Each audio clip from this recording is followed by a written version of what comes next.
Өте нәзік, өте дәмді Рафаэлло тортын дайындаймыз. Құрғақ ингредиенттерін біріктіріп аламыз. Бұл жерде електен өткізілген ұн және миндальный ұн. Бұл миндаль ұнын міндетті түрде қосу керек, өйткені Рафаэлло торты миндальсіз, ол Рафаэлло болып есептелмейді.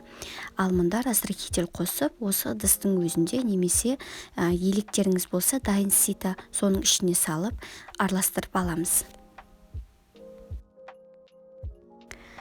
6 жұмыртқа қосамыз. Енді осы жұмыртқаның ақуызы мен сарысын бөліп ажыратып аламыз. Мынау ақуызын, яғни ағын салатын ыдыс құп-құрғақ, тап-таза болу керек. Ол міндетті түрде.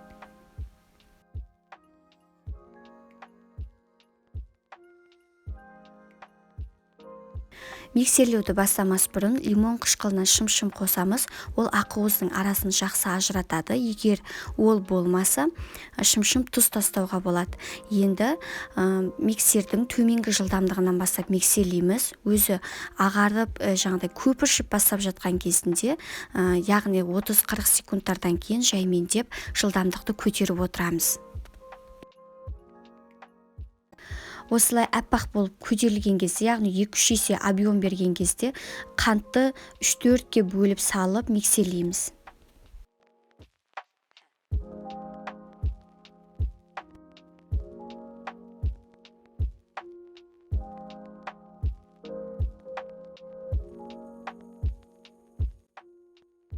Міне біздің ақуызымыз дайын. Осындай өзінің формасын өте жақсы ұстау керек. Енді кезекте сарыуызын миксерлейміз. Сарыуызды шамамен 1 минуттай миксерледім. Сарыуызды толықтай ақуыздың үстіне құямыз, яғни салып, жаймендеп жоғарыдан төмен қарай жайлап араластырамыз. Бірден қатты араластырмаймыз, бізге мына ақуызды, яғни жұмыртқалы массаны басып алмау керек, үлпілдек болып тұру керек. Ескертетін жайт, ұзақ араластыруға мүлдем болмайды. Шамамен мен 10 секундтай ғана араластырдым. Енді кезекте құрғақ ингредиентімізді жаңа жұмыртқалы массамызға 3-4 қасықтан бөліп салып, тура жаңағыдай жоғарыдан төмен қарай араластырамыз. Міне видеода көрсетілгендей ақырындап басып алмай жұмыртқаны осылай араластырамыз.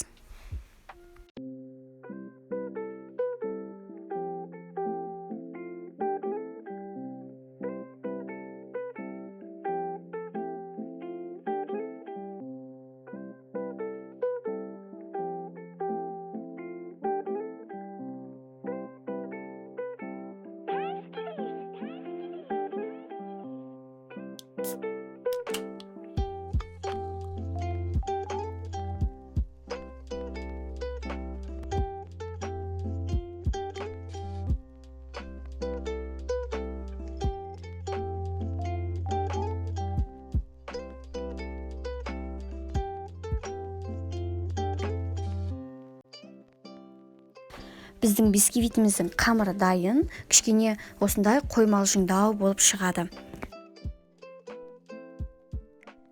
Диаметрі 22 см болатын қалыпқа құямыз.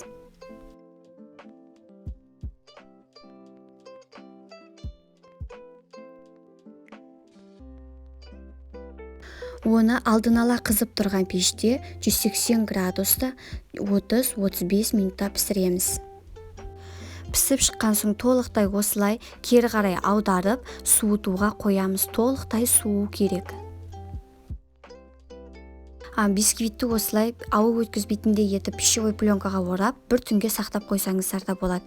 Енді қазір тортымызды жинаймыз. Ол үшін бисквитті теңдей 3 бөлікке бөліп алуымыз керек. Ол үшін осылай бисквитті бөлетін жерімізді пышақпен анықтап алып, 1 сантиметрдей кіргізіп айналдыра кесіп шығамыз. Сол кесіп шыққан жерге жібімізді кіргізіп, екі жақтан тартып, жіптің айқасқан жерінен екі жағына қарай тартамыз. Міне сонда бір тегіс етіп бисквит кесілетін болады.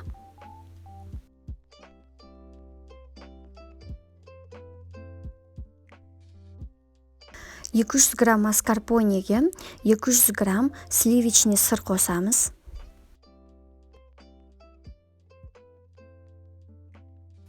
Үстіне салқын 34-35% сливки құямыз, 300 грамм.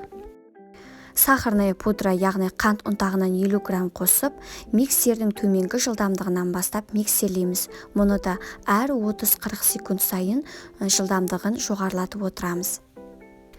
Қол миксермен 4-4,5 минуттай миксерледім. Міне сонда бізде осындай өзінің формасын өте жақсы ұстайтын осындай тамаша крем шығады. Бірінші бисквитті кері бағытын астына қарай орналастырып аламыз. Одан кейін оның үстіне колечкамызды, яғни тортты жинауға арналған кальциумды саламыз. Ол бізде тортты жақсы жинауға көмектеседі.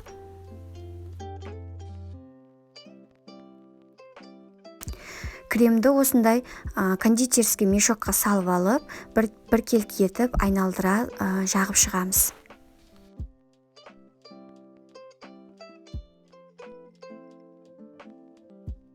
Келесі бисквитімізді салып, кішкене үстінен осылай басамыз, және пропитка себеміз. Бұл жерде сгущенкаға су араласқан, өзіңіздің мөлшеріне қарай, тәттілігіне қарай су қоссаңыз болады. Пропитканы міндетті түрде себуді ұмытпаңыздар, өйткені сіздің бисквитіңіз одан да жұмсақ, одан да нәзік болып шығады. Әрбір бисквитті қойған сайын пропитка себеміз.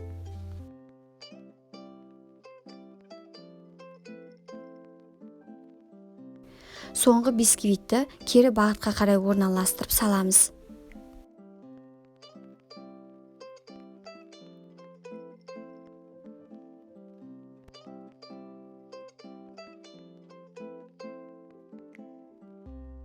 Колечкамызды алып, қалған кремін жан-жағына бетіне жеткізіп, жағып шығамыз.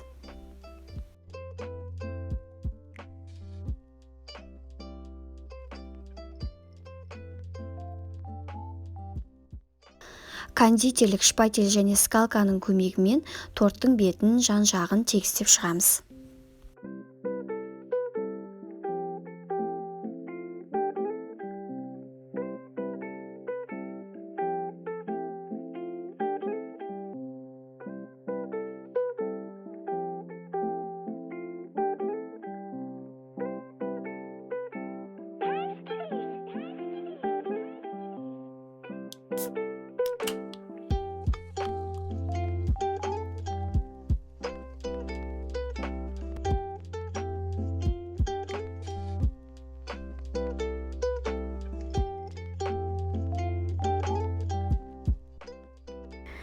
Торттың бетін жан-жағын кокосовый стружкамен қаптаймыз. Бұл кондитерлік дүкендерде килограмдап сатылады және сапасы жоғары болады. Торттың жан-жағын осылай қолымызбен ақырындап қана тигіземіз. Міне көріп тұрғандарыңыздай бірден тигізбеңіздер, бүлдіріп алуларыңыз мүмкін. Ақырындап қана тигіземіз, өзі бірден жабысып қалады.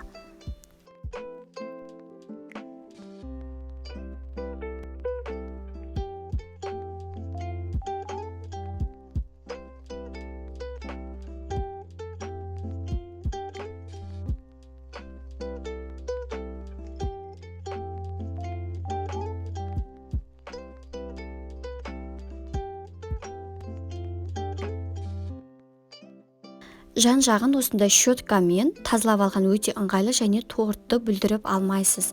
Және жоғарғы жағы, яғни бетін тегістейтін кезде де осындай щетканы пайдаланыңыз. Сонда сіз тортыңызды өте жақсы қаптап шығасыз.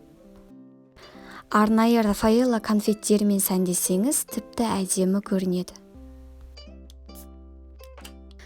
Осындай лентамен торттың белін байлап, подарочный етіп көрсетуге болады.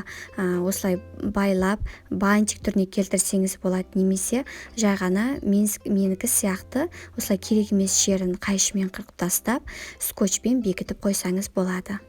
Ол өте әдемі көрінеді.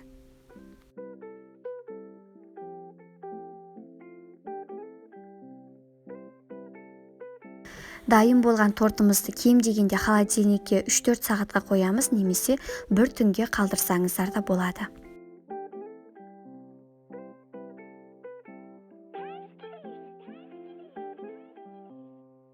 Видео рецепті дайындаған Үрбіш Әмірқызы, видеоны таратуға және көшіруге болмайды, авторлық құқықпен қорғалған.